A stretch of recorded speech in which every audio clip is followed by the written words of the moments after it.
seseorang yang bertanya kepada Rasulullah sallallahu alaihi wasallam, "Atawadda'u min luhumil ghanam?" Apakah orang harus berwudu disebabkan karena makan daging kambing? Qala in syi'ta fatawadda' wa in syi'ta fala tatawadda'. Kemudian Nabi sallallahu alaihi wasallam mengatakan, kalau mau berwudu silahkan berwudu, kalau enggak silahkan tidak berwudu. Artinya berwudu boleh, tidak berwudu boleh. Dan itu menunjukkan bahwa makan daging kambing tidak wajib untuk berwudu. Dan makan daging kambing tentu saja bukan daging mentah, tapi daging yang sudah matang. Dan cara daging kambing matang itu bisa dengan dimasak kuah atau bisa dengan dipanggang. Artinya bersentuhan dengan api. Maka ini menunjukkan bahwa memakan daging yang bersentuhan dengan api, mau berwudu boleh, tidak berwudu boleh, artinya tidak termasuk di antara pembatal wudu. Qala, kemudian orang ini bertanya lagi, atawadda'u min luhumil ibil? Apakah aku harus berwudu disebabkan karena makan daging onta? Qala, kemudian Nabi sallallahu alaihi wasallam mengatakan, "Na'am, iya." Fatawadda' min luhumil ibil. Lakukanlah wudu disebabkan karena makan daging onta. Qala, usalliya fi marabidil ghanam? Bolehkah usalli fi marabidil ghanam? Bolehkah saya salat di kandang kambing? Qala, na'am. Nabi sallallahu alaihi wasallam mengatakan, silahkan. Sehingga boleh salat di kandang kambing. Dan ketika salat di kandang kambing, berarti otomatis akan terkena dengan kotoran kambing. Terkena atau mungkin bagian dari tanahnya, di situ ada kotoran-kotoran kambing, pernah dikencingi oleh kambing. Dan itu menunjukkan bahwasanya kotoran kambing tidak najis. Karena marabidul ghanam tidak mungkin di situ tidak ada kotoran kambing. Pak, mungkin kambingnya rapi ketika buang air ya, sehingga dia hanya berada di posisi sudut. Tidak ada seperti itu. Namanya kambing kita tahu sendiri. Dia ketika buang air, ketika beol, ya, di mana dia? Ya terserah dia. Namun ketika diperbolehkan untuk sholat di kandang kambing, menunjukkan bahwasanya tidak jadi masalah ketika orang berada di kandang kambing, dia terkena kotoran kambing dan dia sholat di situ. Qala, kemudian orang ini bertanya lagi, usolli fi mabarikil al-ibil? Apakah saya boleh sholat di tempat menderumnya onta? Qala, la. Kata Nabi sallallahu alaihi wasallam, jangan. Enggak boleh. Baik. Kita lihat di footnote, hadisnya riwayat Muslim. Sehingga hadis ini menunjukkan bahwasanya sholat di kandang onta hukumnya tidak diperbolehkan. Sama-sama kandang kambing dan kandang onta, tapi kandang kambing boleh dipakai sholat, sedangkan kandang onta tidak boleh dipakai sholat. Nah, sekarang kita akan lihat hikmahnya. Apa hikmah ketika orang itu makan daging onta, statusnya membatalkan wudu, sedangkan makan daging kambing tidak membatalkan wudu. Nah, bisa kita lihat transition dulu ya.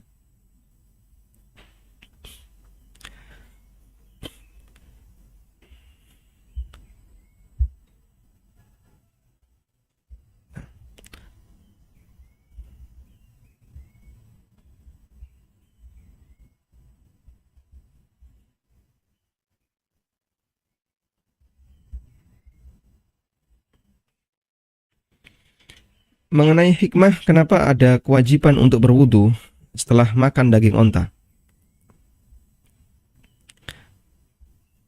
Baik. Di sini ada yang mengatakan, min ahlil ilmi man dhahaba ila anna hadzal hukma ta'abbudiyun la tu'lamu illatuhu. Sebagian ulama berpendapat bahwa perintah dalam hadis orang yang makan daging onta harus berwudu itu sifatnya perintah ta'abbudi, murni ibadah. Karena murni ibadah, maka tidak bisa diketahui latar belakangnya. Artinya ketika itu murni ibadah, ikuti saja apa adanya. Karena dia sifatnya murni ibadah, ikuti saja apa adanya. Qala Al-Mardawi salah satu ulama mazhab Hambali rahimahullah, as-sahihu minal madhab, pendapat yang benar dalam madhab Hambali, annal wudu'a min lahmil ibil ta'abbudiyun wa alaihi al-ashab. Bahwa wudu disebabkan karena makan daging onta itu sifatnya murni ibadah. Wa alaihi al-ashab, dan ini merupakan pendapat yang diikuti oleh para ulama mazhab Hambali. Waqila, dan ada yang mengatakan huwa mu'allalun. Ya.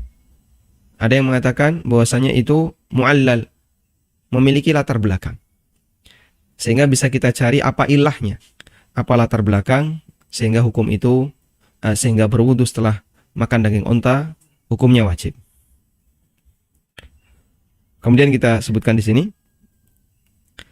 wa man dhahaba ila annal hikama mu'allalun minal ulama, annal hukma mu'allalun minal ulama. Dan ada yang berpendapat bahwa makan daging onta pembatal wudu itu memiliki ilah, memiliki latar belakang. Berikut kesimpulannya. Pertama, annal ibil fiha tabi'atu syaitaniyah. Dalam onta fiha tabi'atun syaitaniyah, ada tabiat setan. Faman akala minha awrathahu dzalika quwwatan syaitaniyah. Siapa yang makan daging onta maka akan mendapatkan pengaruh kekuatan setan. Fasyuri'al wudu'u liidhabi hadzal quwwah. Maka pengaruh dari kekuatan setan itu dihilangkan dengan cara disyariatkan berwudu. Dari Al-Barra bin Azib radhiyallahu anhu, Rasulullah sallallahu alaihi wasallam pernah ditanya tentang salat fi mabarikil ibil, di tempat menderumnya onta. Faqala, lalu beliau mengatakan, la tusallu fi mabarikil ibil. Jangan salat di tempat menderumnya onta. Fa innaha minasyayatin, karena onta itu dari setan. Dalam lafaz Ibnu Majah ada keterangan fa innaha khuliqat minasyayatin, karena onta itu diciptakan dari setan. Baik. Berarti onta itu setan, Pak? Onta tidak setan. Onta tetap binatang onta. Cuman dia punya hubungan kedekatan dengan karakter setan.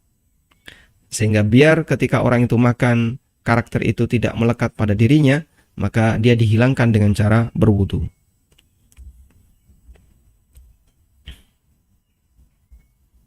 Taib.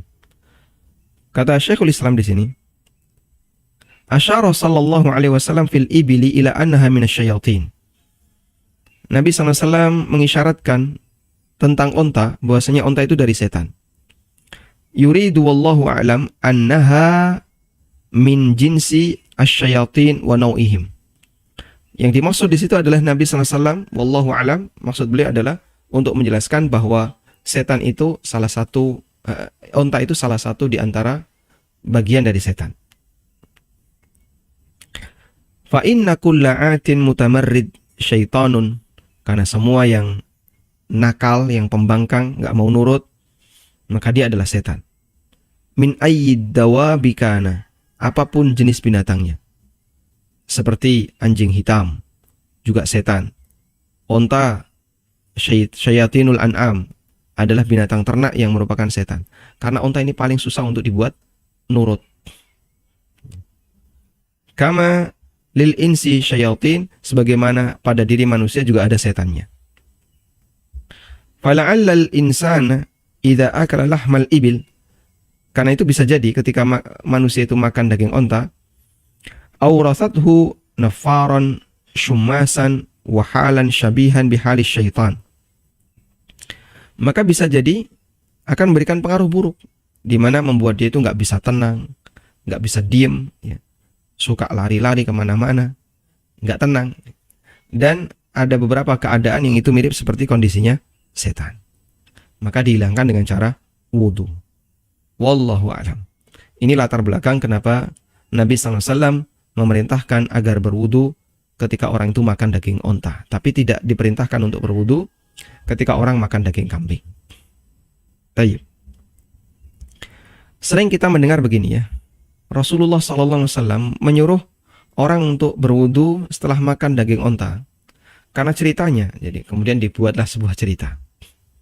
Ada sahabat sedang makan bersama, makan bareng, dan yang dihidangkan adalah daging onta. Kemudian seusai makan, tiba-tiba salah satu di antara mereka ngentut. Yang ngentutnya itu membuat satu forum tadi mencium bau yang gak sedap. Akhirnya semuanya saling curiga. Ya, semuanya saling curiga. Ceritanya kayak gitu ya. Kemudian ketika masuk waktu sholat, Nabi SAW perintahkan agar semuanya berwudu dalam rangka menghilangkan kecurigaan. Ya. Biar tidak ada yang dituduh macam-macam. Berarti nanti ketika waktu sholat, siapa yang wudu? Nah, itu yang ngentut. Untuk menghilangkan kecurigaan itu, Rasulullah SAW perintahkan semuanya wudu.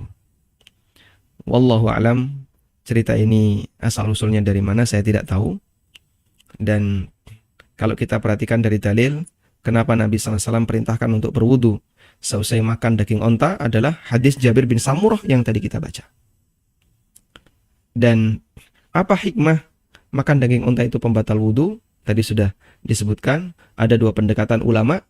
Ada yang mengatakan itu murni ibadah, jadi nggak usah ditanya apa hikmahnya, ikuti saja. Sama sebagaimana ngentut misalnya. Kenapa sih ngentut kok membatalkan wudu? Kan entut itu nggak najis. Entut itu najis nggak? Kalau ngentut najis nanti celananya gonta-ganti terus setiap kali ngentutnya. Entut itu nggak najis, betul. Lah terus kenapa batal wudu?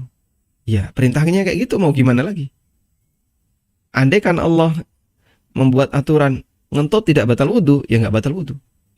Allah buat aturan ngentut batal wudu. Perintahnya seperti itu, berarti ngentut batal wudu. Meskipun kentutnya kecil misalnya. Baik. Sehingga kalau itu sifatnya ta'abbudi, ikuti saja aturan yang ada, nggak usah dipikirkan latar belakangnya. Pendekatan yang kedua, ini ada latar belakangnya. Apa latar belakangnya? Onta itu adalah binatang yang punya karakter seperti karakternya setan. Nggak mau diam, bangkang, nakal, nggak mau nurut. Maka orang yang makan daging onta, untuk menghilangkan pengaruh buruk dari keberadaan suasana panas syaitaniyah al-an'am, setannya binatang ternak ini, agar hilang, disyariatkanlah berwudu.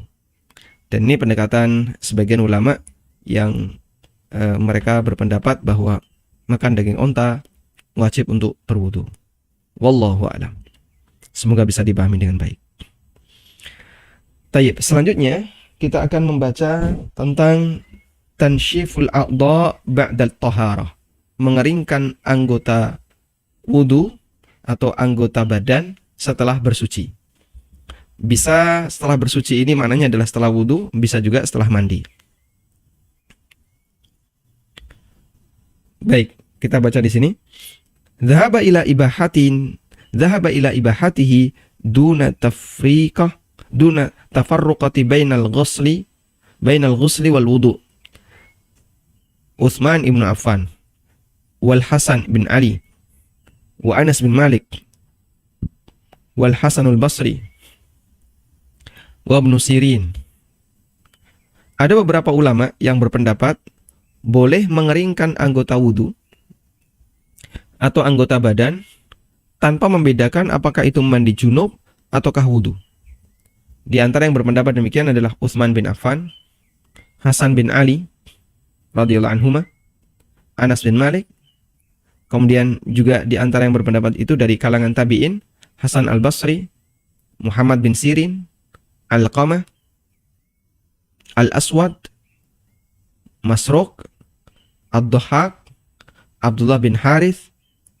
Kemudian ini adalah pendapatnya Abu Ya'la, Abul Ahwas, Asy-Sya'bi, dan ini ada deretan nama yang lainnya, Sufyan Ats-Tsauri, Ishaq bin Rahuyah. Dan ini merupakan pendapat yang diriwayatkan dari Ibnu Umar. Wa ilaihi dhahaba Abu Hanifah, dan ini pendapat Abu Hanifah, Imam Malik, Imam Ahmad, wa wajhun lisyafi'iyah, dan salah satu pendapat dalam mazhab Syafi'iyah. Wal hujjatu lahum ma ruwiya an Aisyah. Dalilnya adalah hadis yang diriwayatkan dari Aisyah. Qalat, di mana Aisyah mengatakan, kana li Rasulillah sallallahu alaihi wasallam khirqatun yanshifu biha ba'dal wudu. Nabi SAW itu punya anduk kecil. Nabi SAW punya anduk kecil yang beliau gunakan untuk mengeringkan anggota wudu setiap kali selesai wudu. Ya, bahasa kita seperti anduk olahraga itu ya. Sehingga selesai wudu beliau keringkan, selesai wudu beliau keringkan. Hadis riwayat Tirmidzi, tapi dinilai dhaif oleh Tirmidzi. Hanya saja Al-Aini menyebutkan bahwa An-Nasa'i meriwayatkan dalam kitab Al-Kuna dengan sanad sahih, dan qultu, aku sampaikan, lahu syawahid, ada banyak riwayat yang lain yang mendukung, ya'tadidu biha, yang bisa saling menguatkan. Tayyib, nukila min fiqhil Imam Sa'id wa hassan al-haditha al-Albani. Hadis ini dihasankan oleh Syekh-Albani. Sehingga kalau hadis ini statusnya sahih, berarti bagian dari sunnah adalah orang menyediakan anduk atau apapun yang digunakan untuk mengeringkan anggota wudu pasca wudu, sebagaimana yang rutin dilakukan oleh Nabi Sallallahu Alaihi Wasallam. Baik.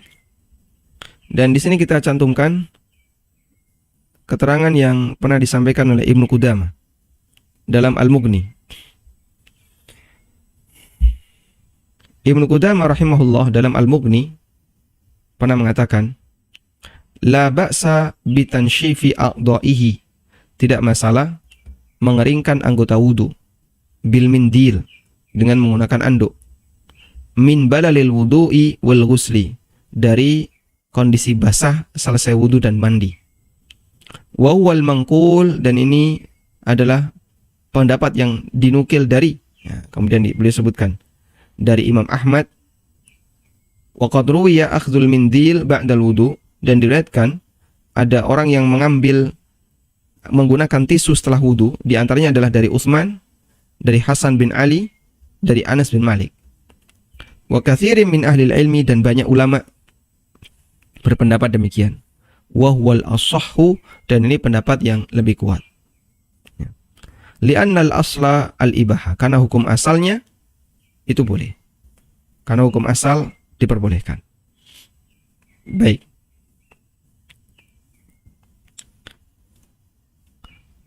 Kemudian kita kembali ke sini ya. Lalu di sini disebutkan beberapa riwayat. Maruya an Salman, kemudian riwayat berikutnya adalah dari Salman Al-Farisi, bahwasanya Nabi sallallahu alaihi wasallam tawaddu'a, beliau berwudu, faqallaba jubbata sufin kanat alaihi, kemudian beliau membalik jubah yang beliau pakai, jubah kain wol yang beliau pakai. Famasaha biha wajhahu, lalu beliau gunakan untuk mengusap wajahnya. Sehingga di posisi ketika Nabi SAW tidak punya anduk, dalam hadis dari Salman Al-Farisi radhiyallahu anhu, beliau membalik jubahnya kemudian dipakai untuk mengusap mukanya. Wa dhahaba akharun, dan ulama yang lain berpendapat bahwa makruh mengeringkan anggota wudu. Mereka berhujjah, berdalil dengan hadis dari Maimunah bintul Harith, istri Nabi SAW, yang juga bibinya Ibnu Abbas radhiyallahu anha. Wa qad wasafat ghaslan Nabi SAW, Maimunah bercerita tentang bagaimana Nabi SAW mandi junub. Diceritakan dari awal sampai akhir. Lalu selesai mandi, kata Maimunah, summa ataituhu bil mindil faraddahu, kemudian aku bawakan untuk Nabi SAW al-mindil, dibawakan anduk, faraddahu, tapi Nabi SAW tidak mau. Wa yakana yanshifu biyadaihi, dan beliau mengeringkan dengan menggunakan tangannya. Jadi diska pakai tangan. Diska pakai tangan. Beliau selesai mandi junub itu tidak diandui badannya, tapi beliau ska dengan menggunakan tangan. Wal muradu bil karahati karahatu tanzihin la karahatu tahrim. Dan makruh di sini adalah makruh yang tidak sampai pada derajat haram. Sehingga pendapat yang kedua ini menyebutkan bahwa hadis Maimunah itu dalil makruh untuk membersihkan atau untuk mengeringkan anggota wudu dengan menggunakan anduk, karena Nabi SAW seusai mandi beliau tidak keringkan dengan menggunakan anduk. Baik. Dan ada keterangan yang disampaikan oleh Imam Ibnu Utsaimin. Syekh Ibnu Utsaimin rahimahullah pernah ditanya tentang hukmu tansyifi a'dha'il wudu, hukum mengeringkan anggota wudu. Fa'ajaba, lalu beliau memberikan jawaban.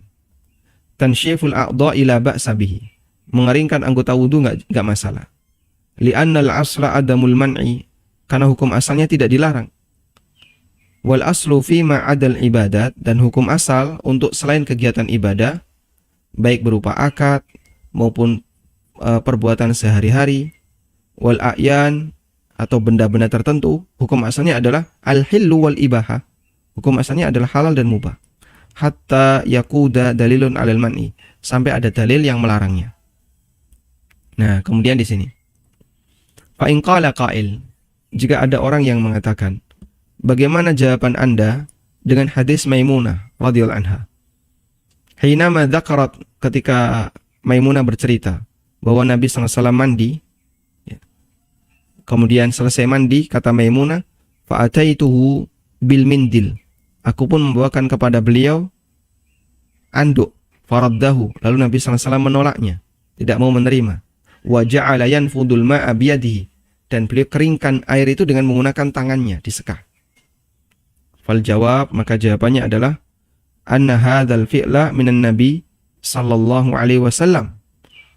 Perbuatan yang dilakukan Nabi sallallahu alaihi wasallam dalam hal ini adalah qadiyatu ainin, sifatnya kasuistik. Qadiyatu ainin, sifatnya kasuistik. Tahtamilu iddata umurin, yang di situ mengandung banyak kemungkinan. Ada banyak kemungkinan. Bisa jadi li'annahu, imma li'annahu lisababin fil mindil, bisa jadi ada yang masalah di anduk itu. Au li'adami nadhafatihi, atau mungkin anduk itu kotor. Atau dia enggak, atau mungkin beliau tidak ingin untuk membasahi anduk itu dengan air. Dan ketika dibasahi dengan air itu enggak cocok. Fahunaka ihtimalat, ada banyak faktor kemungkinan. Sudah, ada banyak faktor kemungkinan. Kok Nabi SAW dikasih anduk enggak mau? Kenapa ini? Oh, bisa jadi anduknya kotor, bisa jadi ini, bisa jadi ini, bisa jadi ini, gitu ya. Ada banyak kemungkinan. Justru sebaliknya, kata beliau. Kata Imam Ibnu Utsaimin, walakin ityanuha bil mindil qad yakunu dalilan ala anna min adatihi ay yanshifa a'dha'ahu wa illa lama atat bihi. Bahkan bisa jadi ketika Maimunah memberikan anduk kepada Nabi SAW, bisa jadi ini merupakan dalil bahwa itu bagian dari kebiasaan Nabi SAW, beliau mengeringkan anggota badan selesai mandi. Wa illa lama atat bihi, karena kalau tidak, Maimunah nggak bakalan membawakan anduk kepada beliau. Ketika Maimunah menyuguhkan anduk, itu bukti, oh berarti bagian dari kebiasaan beliau selesai mandi pakai anduk. Cuman di waktu ini beliau nggak mau. Mungkin karena faktor anduknya kotor, atau ada sesuatu di anduknya, dan seterusnya. Wallahu a'lam. Khulasatul qaul, kesimpulannya adalah anna tanshifal a'dha' minal af'alil mustahabbah, bahwa mengeringkan anggota wudu termasuk sesuatu yang dianjurkan. Sebagaimana dalam hadis yang disebutkan dalam hadis yang sahih dari Aisyah radhiyallahu anha yang tadi kita bahas. Adapun pendapat yang mengatakan makruh, maka ini tidak diterima, li'anna qaula Maimunah faraddahu la yufidul karaha. Karena keterangan Maimunah bahwa Nabi SAW tidak mau diberi anduk, ini tidaklah menunjukkan kalau itu makruh menggunakan anduk seusai mandi atau berwudu. Sehingga insya Allah tidak masalah bagi orang yang selesai mandi atau selesai berwudu, dia mengeringkannya dengan anduk. Lalu muncul pertanyaan yang lain. Dulu pernah kita bahas bahwa salah satu di antara keutamaan wudu,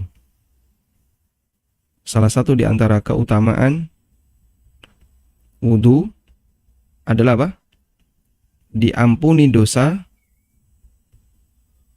hingga tetes terakhir, gitu ya. diampuni dosanya hingga tetes terakhir. Sehingga dosa itu keluar bersama dengan tetesan-tetesan air. Nah, berarti kan selesai berwudu kita biarkan badan kita penuh dengan tetesan. Jawabannya, hadis ini tidak menunjukkan hal itu.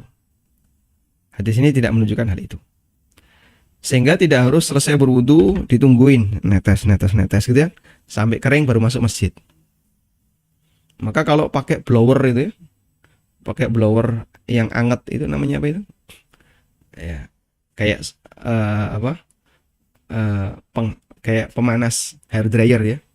Oh, itu enggak boleh. Kenapa? Nanti airnya menguap, nggak jadi netes. Atau menggunakan anduk enggak boleh, nanti jadi nggak jadi netes. Ini juga nggak benar. Kenapa? Yang dimaksud bahwasanya dosanya diampuni bersama tetesan-tetesan wudu adalah bersama air yang nempel di tangan kita kemudian keluar dia. Dan Allah Subhanahu wa taala Maha tahu bagaimana cara Allah mengampuni anggota wudu yang dilakukan oleh hamba. Dan kalaupun netesnya itu ke anduk juga tetap sah sebagai tetesan. Kalaupun terusap dengan anduk sah sebagai tetesan. Sehingga tidak harus netes dalam arti air itu jatuh ke tanah. Wallahu a'lam. Walhamdulillahirabbil alamin. Baik. Dan kita masih punya pembahasan terakhir ya dari buku ini, yaitu nawaqidul wudu, pembatal-pembatal wudu. Yang ini mungkin bisa selesai dalam kurang lebih 2 kali pertemuan insyaallah taala. Nah, baru khatimah. Dan insyaallah akan kita bahas di pertemuan berikutnya. Semoga bermanfaat. Wassallallahu ala nabiyyina Muhammadin wa ala alihi wa sahbihi wasallam.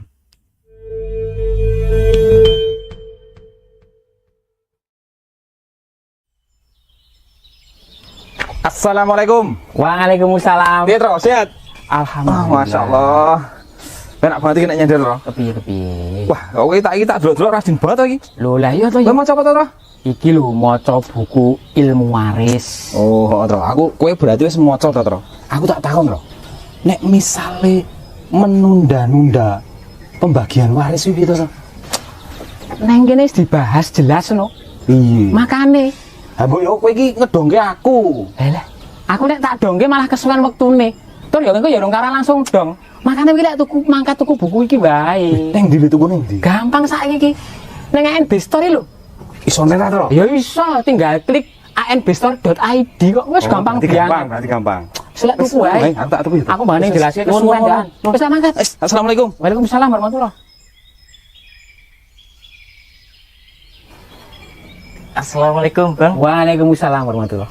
Kayak ngopo? Ayo sinau to yo. Lah ngopo meneh ora sinau iki? Ya, iki Kepiye ning ngopo? kebeneran. Antum kan koncone Satami. Wah ya cetha. Kepiye?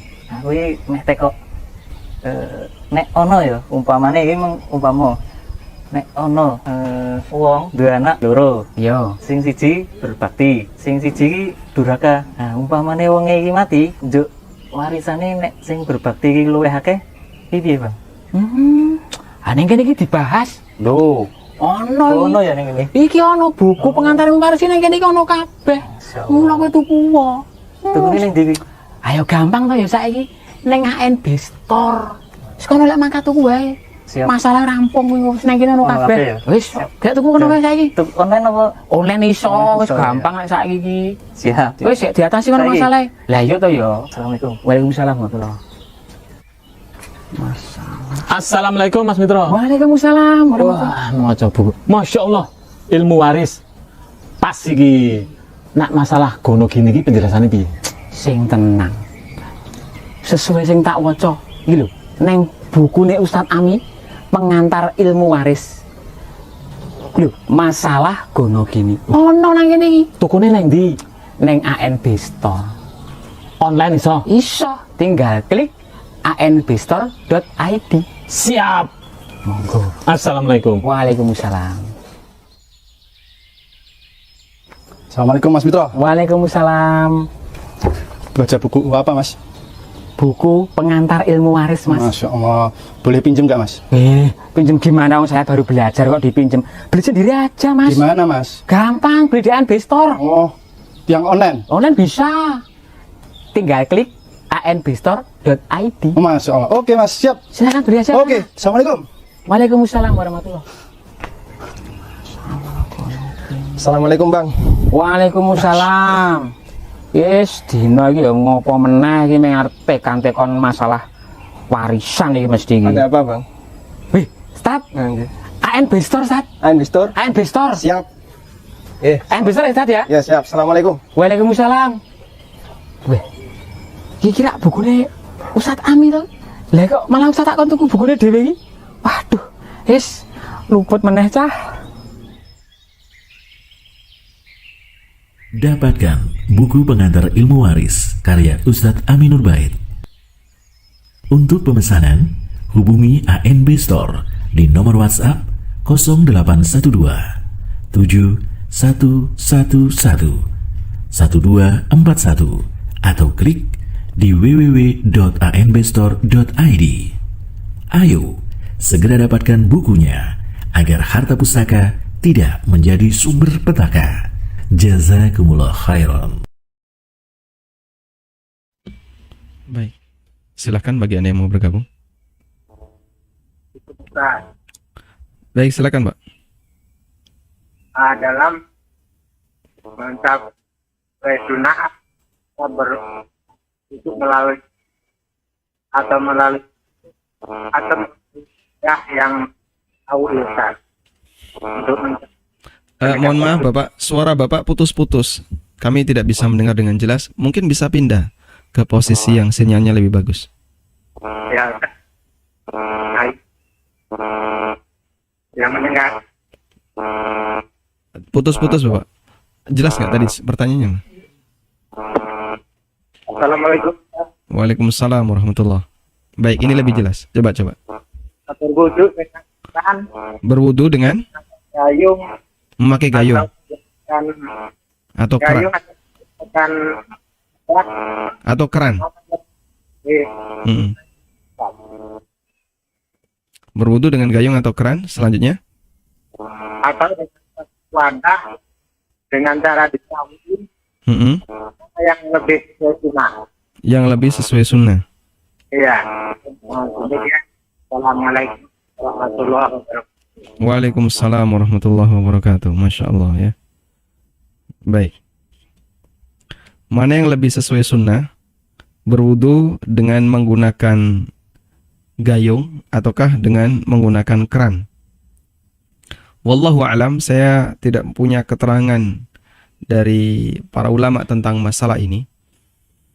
Karena seperti yang kita pahami, mungkin di zaman Nabi SAW, kalau di zaman Nabi SAW mereka dominan wudu dengan menggunakan wadah, dengan menggunakan gayung atau dengan menggunakan wadah, bejana. Dan wallahu alam bisa jadi di zaman beliau keran itu bukan sesuatu yang ma'ruf, sehingga jarang orang berwudu dengan menggunakan keran. Ya meskipun, tapi Pak, namanya teknologi padasan itu kan dari dulu sudah ada. Ya meskipun kemungkinan itu ada, cuman kita tidak tahu detailnya seperti apa. Wa ala kullin, kesimpulannya wallahu alam, mana yang lebih sesuai sunnah? Kalau yang lebih sesuai sunnah, insya Allah dua-duanya nggak masalah. Insya Allah dua-duanya lebih sesuai sunnah. Karena yang penting adalah tata caranya, bukan medianya. Yang penting itu tata caranya, bukan medianya. Sehingga mau pakai wadah, mau pakai keran, ini kan sifatnya media. Selama tata caranya benar, maka wudunya sesuai sunnah. Begitu. Yang penting ketika pakai keran harus hemat. Sebagaimana ketika pakai wadah juga harus hemat. Cuman umumnya di Indonesia, wudu dengan menggunakan keran itu cenderung boros. Kok bisa? Nah, itu kerannya dipol ya. Kerannya ketika dibuka pol-polan. Dan karena tandonya berada di atas penuh, air yang keluar itu gede. Kadang kan sampai keluar air dalam jumlah banyak itu ya. Dan itu kenceng. Nah yang kayak gini tidak boleh. Seharusnya dibuat kecil, ditutup separuh, ya, buat kecil. Dan kita biasakan bapak-bapak atau ibu-ibu yang berwudu, tolong ketika kerannya terlalu besar, tutup separuh, buat lebih kecil. Kadang ada keran udah dibuka, Dia masih ngobrol dulu sama temennya. Dia lepas-lepas jam tangan, lepas-lepas baju, keran udah dibuka.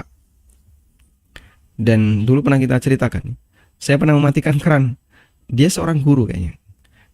Dia guru ASN, kayak dilihat dari seragamnya. Ketika wudhu di masjid, dia buka itu keran, ngobrol dulu sama temennya. Akhirnya tak tutup. Ya orang yang liatin aja, ya terserah. Ini tindakan yang salah.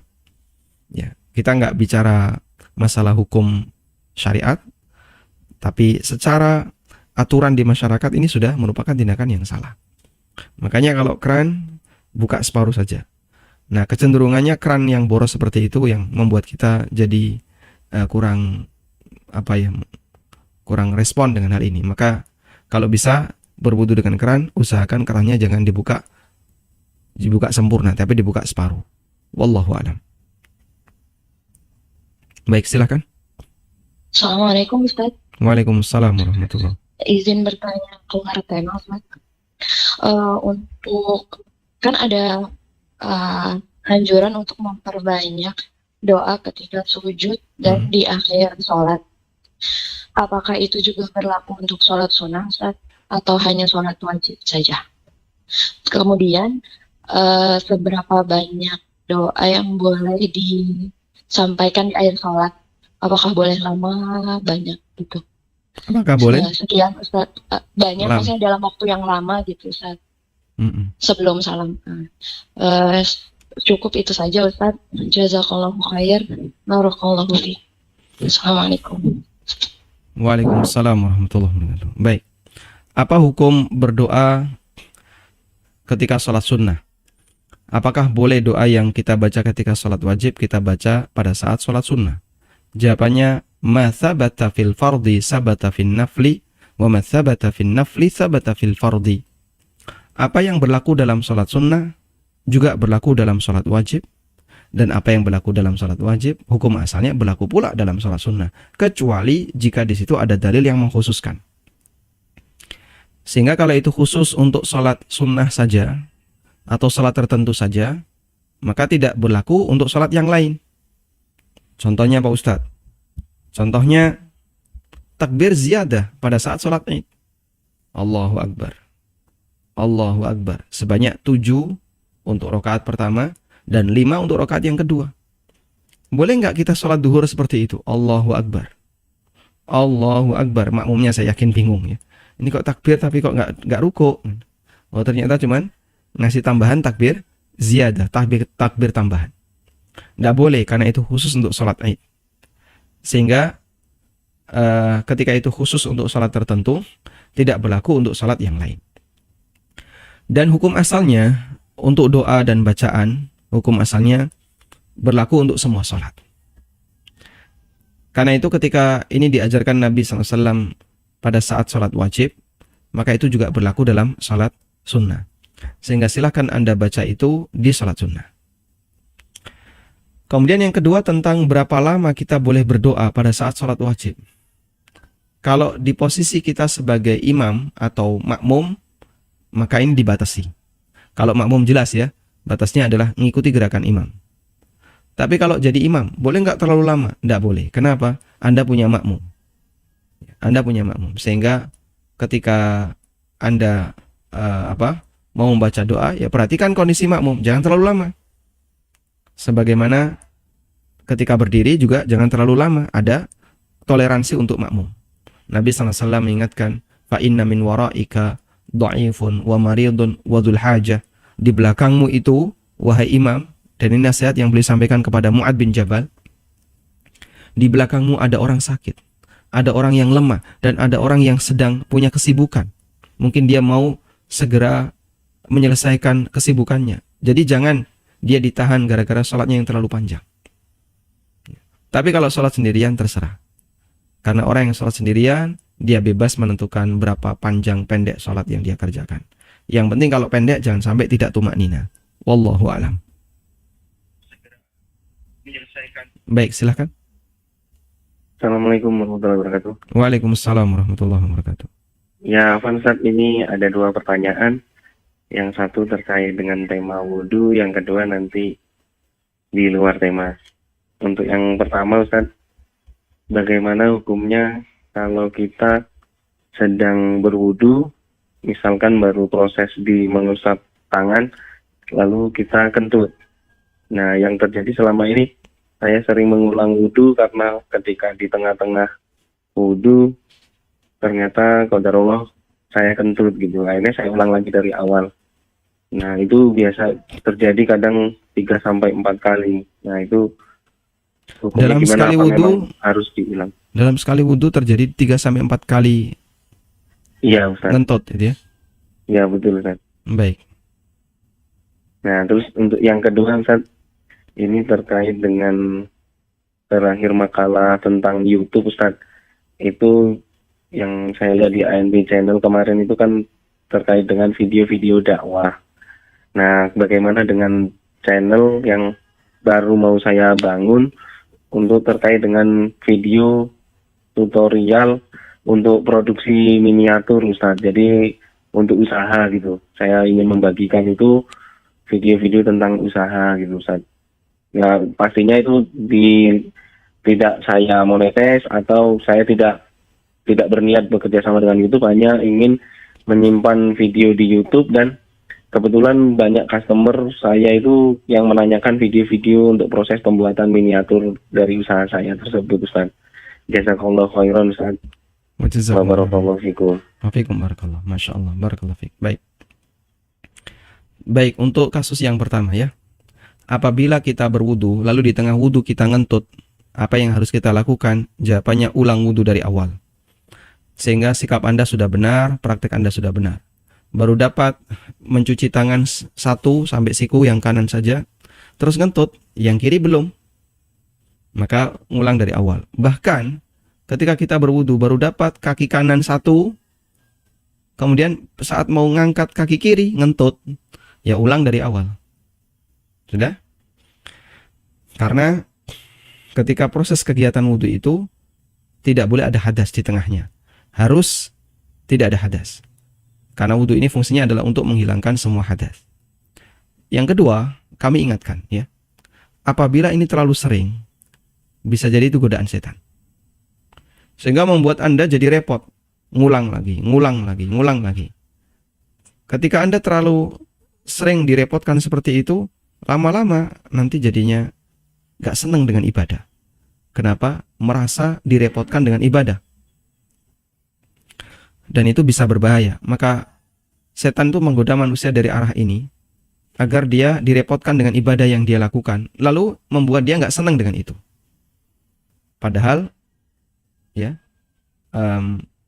orang dikasih syariat yang ringan. Baik. Sehingga di posisi ini kami sarankan, tolong Anda tahan. Kalau ada keinginan untuk ngentut, tahan aja. Jangan dibiasakan. Kalau terlalu sering dibiasakan, nanti jadi kebiasaan. Setiap kali wudhu, ngentut 3 kali, ngentut 4 kali. Padahal cuma ngentut kecil-kecil. Bisa jadi itu adalah gangguan setan. Mungkin Anda yakin, tapi Pak Ustaz saya yakin ngentut. Betul, berarti Anda tidak was-was. Cuman Anda diganggu untuk sering ngentut. Anda diganggu sering ngentut. Dan bisa jadi lambat laun jadi was-was. Makanya segera dihentikan dengan cara wudhu sekali, udah tahan. Mungkin ngentutnya akan hilang. Pak, itu apa nggak bahaya? Ini dalam rangka kemaslahatan sementara. Nanti lama-lama suasana metabolisme itu akan rapi dengan sendirinya, lebih tertib, sehingga tidak menjadi orang yang gampang ke toilet, gampang ngentut pada waktu-waktu ketika kita butuh untuk segera beribadah kepada Allah Ta'ala. Wallahu a'lam. Selanjutnya, yang kedua ya, terkait hukum menaruh video di YouTube. Memang di situ ada sisi madaratnya, yaitu keberadaan iklan. Tapi yang kita pahami, tidak semua iklan di YouTube bermasalah, meskipun dominan bermasalah. Ya. Apa ada iklan yang sama sekali tidak ada musiknya, tidak ada gambar wanita? Beberapa kali saya menjumpai. Banyak lembaga-lembaga sosial di luar negeri ya, yang mereka menawarkan wakaf untuk brother and sister yang mau wakaf. Di sini akan dibuat gedung A, gedung B, Islamic Center dan yang lainnya. Jadi di iklan itu sama sekali tidak menampilkan aurat, tidak menampilkan wanita, tidak ada musik, tidak ada hal-hal yang bermasalah lainnya. Murni sifatnya iklan wakaf. Dan juga di Indonesia ada banyak iklan wakaf Quran. Sekarang mulai bermunculan.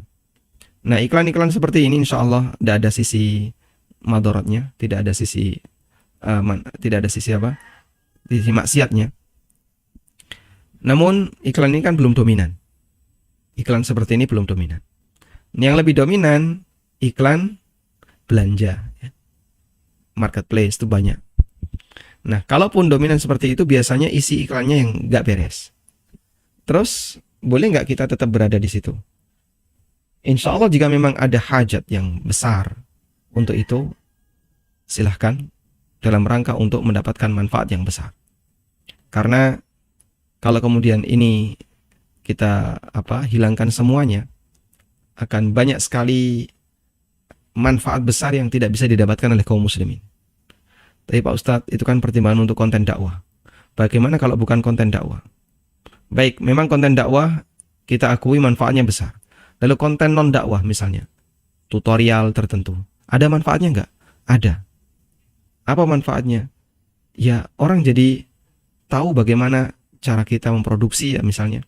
Orang jadi tahu bagaimana cara kita berjualan, dan itu manfaat. Baik, Anda dapat manfaat itu dan Anda akan kesulitan kalau tidak menggunakan manfaat itu. Maka ada kaidah al-hajah tunzalu manzilatud darurah, adanya kebutuhan besar bisa disetarakan sebagaimana darurat. Ya, meskipun dalam posisi ini tidak sampai pada tingkatan darurat, saya kira lebih ringan daripada darurat. Sehingga insya Allah diperbolehkan dan tidak masalah untuk mengupload video di YouTube dengan maksud untuk melariskan dagangan. Wallahu a'lam. Baik, silakan. Assalamualaikum warahmatullahi wabarakatuh. Waalaikumsalam warahmatullahi wabarakatuh. Afwan Ustaz, di luar dari tema saya ingin bertanya. Tadi malam saya dikirimkan sama teman beberapa video-video yang tidak sesuai dengan apa yang pernah saya dengarkan dengan Ustaz yang jelaskan kemarin, sehingga saya ingin bertanya bagaimana menyikapi hal-hal tersebut. Contohnya Ustaz, video kemarin itu yang dikirimkan saya tentang bacaan yang dibaca sebelum sholat, kita harus bersyahadat dulu. Kemudian ada juga video menghalalkan bank konvensional. Bagaimana menyikapi hal tersebut Ustaz? Mohon pencerahannya. Nah, Itu aja Ustaz. jazakumullah khairan. Barakallahu fiikum. Assalamualaikum warahmatullahi wabarakatuh. Ada orang yang datang kepada Imam Malik. Dan orang ini adalah orang Murji'ah. Lalu dia mengatakan, "Wahai Imam Malik, saya ingin bicara dengan Anda." Imam Malik bilang, "Saya tidak mau." Diajak bicara orang kok tidak mau. "Saya tidak mau." Beliau tidak mau. Kemudian, "Cobalah kasih kesempatan saya untuk ngobrol sebentar saja." Imam Malik bilang, "Tidak mau saya." Orang ini memang terkenal orang bermasalah, ya. Dia suka debat, dia suka ngeyel, dia suka itu. Tanya kepada Imam Malik itu berkali-kali, tidak mau. Sampai akhirnya selesai Imam Malik berkegiatan di masjid, mau pulang, dia nyusul Imam Malik. Lalu beliau menyampaikan, orang ini menyampaikan, "Wahai Imam Malik, izinkan saya untuk membacakan satu ayat kepada Anda." Apa jawab Imam Malik? "Saya tidak mau." Hanya membacakan satu ayat. Apa salahnya orang ini membacakan satu ayat? Karena dia mau menggiring Imam Malik, ya, mau memberikan pengaruh syubhat, racun pemikiran kepada Imam Malik dengan sesuatu yang sesuai kepentingannya. Lalu dibacakan ayat. Padahal ayat itu maksudnya adalah ayat untuk mendukung pemikiran dia, tapi itu salah paham dia. Ayat yang disalahgunakan oleh orang Murji'ah dan dianggap itu mendukung pemikirannya. Imam Malik gak mau. Akhirnya Imam Malik memberikan pilihan. Kamu yang pergi dari sini atau aku yang pergi. Subhanallah. Ini sikap seorang ulama besar setingkat Imam Malik bin Anas rahimahullah ta'ala. Di mana beliau itu menjaga kondisi batin dengan cara apa? Baca apa yang meyakinkan sesuai dalil, selesai. Sudah? Kalau hati belum siap untuk mendengarkan kalimat-kalimat yang bertentangan dengan ini ditutup celahnya. Saya nggak mau dengerin. Sebagaimana perkataan seorang ulama, ya. Sehingga saya itu adalah Sufyan Ats-Tsauri, asyubhatu qattafa wal qulubu dha'ifah. Syubhat itu menyambar-nyambar, sementara hati seorang hamba itu lemah. Sehingga jangan biarkan hati kita ini gampang menerima syubhat, gampang menerima racun-racun pemikiran. Karena kalau terlalu sering menerima racun pemikiran, setan itu kan godanya begini. Coba kamu bandingin ya. Terbuka dulu, kita bandingin mana yang lebih benar. Orang awam mau suruh bandingin kayak gitu, pertimbangannya pakai apa? Wong dia baru belajar. Dia baru belajar.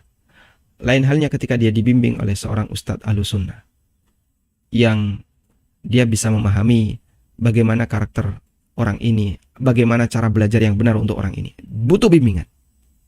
Ya, maka kita arahkan. Tolong Anda pelajari bagian ini. Sudah? Kalau memang belum siap untuk mendengarkan syubhat, tinggalkan syubhat. Fokus untuk bagian yang Anda yakin benar, sementara bagian kebatilan-kebatilan yang lalu lalang ada di sekitar kita, tinggalkan dulu, nggak usah didengerin. Itu berbahaya bagi batin, berbahaya bagi hati. Walhamdulillah. Dengan kemudahan dari Allah Subhanahu wa taala, insya Allah akan kita bahas di forum ANB. Ada satu buku yang sudah selesai naskahnya ditulis, judulnya Fikih Bermadhab. Buku itu berjudul Fikih Bermadhab, dan sengaja saya belum pernah cerita buku ini, baru kali ini saya cerita di forum ANB. Alhamdulillah karena sudah selesai ditulis, saya berani bercerita, sudah masuk ke tim layout. Insya Allah buku ini membahas gimana sih cara beragama yang selamat, termasuk kita bahas bagaimana cara memilih madhab, kemudian pandangan para ulama tentang bermadhab. Ada banyak sekali nasihat-nasihat yang sangat kita butuhkan dari para ulama agar ketika kita beragama itu berada di posisi selamat, karena kita yakin hidup tidak sekali, agama jangan dibuat mainan, kita harus serius di situ dan penuh dengan kehati-hatian. Termasuk bagaimana tips-tips dalam belajar agar kita bisa lebih baik ketika belajar. Termasuk bagaimana cara kita menyikapi khilaf. Saya juga sebutkan satu bab khusus tentang fikih ikhtilaf. Fikih memahami perbedaan pendapat di kalangan para ulama maupun di kalangan masyarakat awam. Bagaimana ketika kita menjadi orang yang taklid, lalu adab-adab yang perlu kita lakukan saat kita meminta fatwa. Termasuk bagaimana menyikapi logika. Seperti apa sih hubungan antara logika dengan syariat. Kemudian juga bagaimana menyikapi kebiasaan yang ada di masyarakat, agar kebiasaan tidak disetarakan seperti agama, agar budaya tidak disetarakan sebagaimana agama. Insya Allah semoga bisa terbit dan kita bisa bahas di forum ini insya Allah ta'ala. Wallahu alam. Baik, mungkin demikian yang bisa kita bahas, semoga bermanfaat. Wassallallahu ala nabiyyina Muhammadin wa ala alihi wa sahbihi wasallam. Wa akhiru da'wana anilhamdulillahi rabbil alamin. Subhanakallahumma wa bihamdika asyhadu an la ilaha illa anta astaghfiruka wa atubu ilaik. Wassalamu alaikum.